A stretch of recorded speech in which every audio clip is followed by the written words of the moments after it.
Tell us about dynamic symbolism. Well, dynamic symbolism is sort of a stream of consciousness type of art.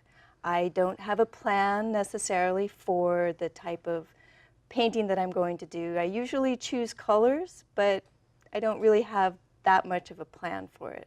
When I paint a line, most of the time I don't know where that line's going to end until after I've started it. So that's a very immediate sort of painting process for me.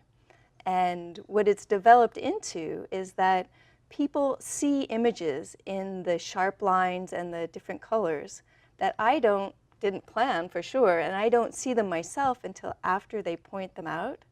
So the painting itself is dynamic, okay, and people's interpretations of it change, and they change how I look at the paintings. You started as a visual artist, as a painter, charcoal, pastels, but now you also are a video artist, so you have kind of taken your art into more of the technology space. So how do you see your art changing as technology advances? With this idea of technology, I have developed an app that will let people tell me what the interaction is, what they see. So here's a painting. This painting is called Fertility. And if you see this in a gallery or a museum, you can't touch the painting. You can't go up and go, oh, I see this over here. And when people describe it, it's difficult to see. So for a couple of years, I've had an iPad app that people will touch the screen and it records what is done. So we have it here on the smartboard, on the big screen. And my idea is to have an installation using touchscreens.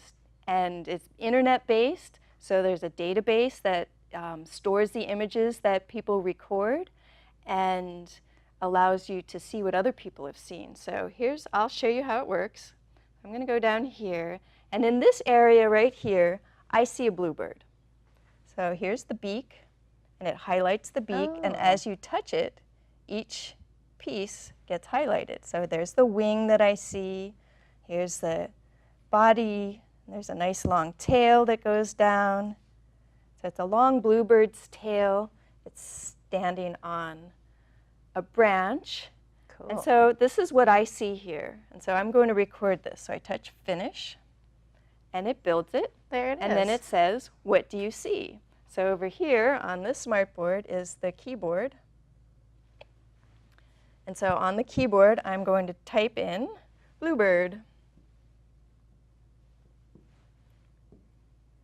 And voila. There it is, and it's recorded now.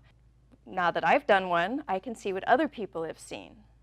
So here's a tree that someone saw.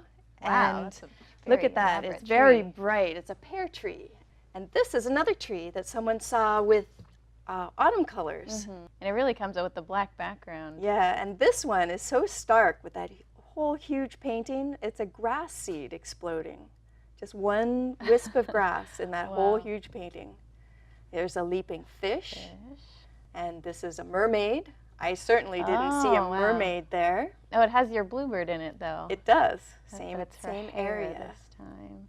And the exact same place, a saxophone player saw a saxophone. Oh, yeah. Look at that. This is a pelican flying up. I really like that one. I see it. So that one was done online, and I didn't even see the person doing it. It showed up one day in the database. Cool. And then this one is a deer head with one antler. And from here, the idea with the app is that I then take what viewers have seen and they participate in the creation of the entire artwork. So it goes from a painting to the interaction online with the touchscreen. And then I create video that people can see that I've responded to their art. So we can see the video now.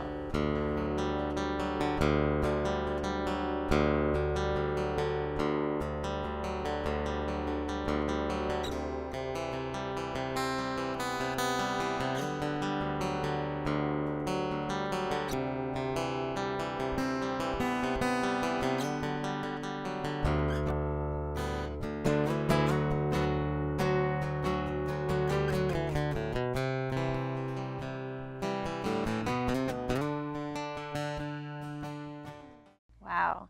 There it is. That's so cool, because when you look at the full painting, there's so much, but when it comes out on the black background, so many things you don't see before. People tend to see what they've seen before. And in the interaction of the symbols, I think, is a really important idea. I've studied a lot about symbols, and the psychologist Carl Jung did a lot of writing about archetypes and how they're imagery that people around the world share on a subconscious level. So I paint these without conscious intent, and people see them and add to stories that I create about the art. Yeah. And I think that whole realm is a really interesting idea. Where do you see the touch screens being set up? Okay, I would really like to have it in a museum setting.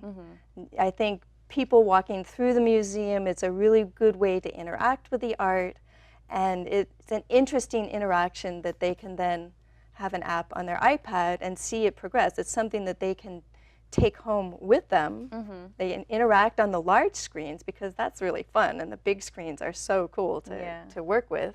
But then to have it on a smaller screen and to see the interaction. And someone who actually has a painting in their home could participate with me in the actual creation of the art, because the art doesn't stop at the painting.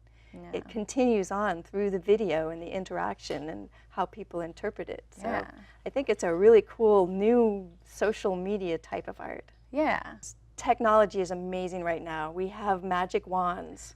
These are our magic wands. The phone. And I have business cards that I've used an app called Erasma to connect the card to a video in the phone. What you can do is you give someone a business card and you say, I have a card trick. Would you like to see my card trick? Yes, I would. So you put the card down and you hold your phone over it, and it turns into a video. So there's the video that I have attached. Oh, it's a horse. Yeah, so it's the dark horse, and I found stock footage of a horse, and I did a little bit of trickery with Luma key, and then it turns into the card.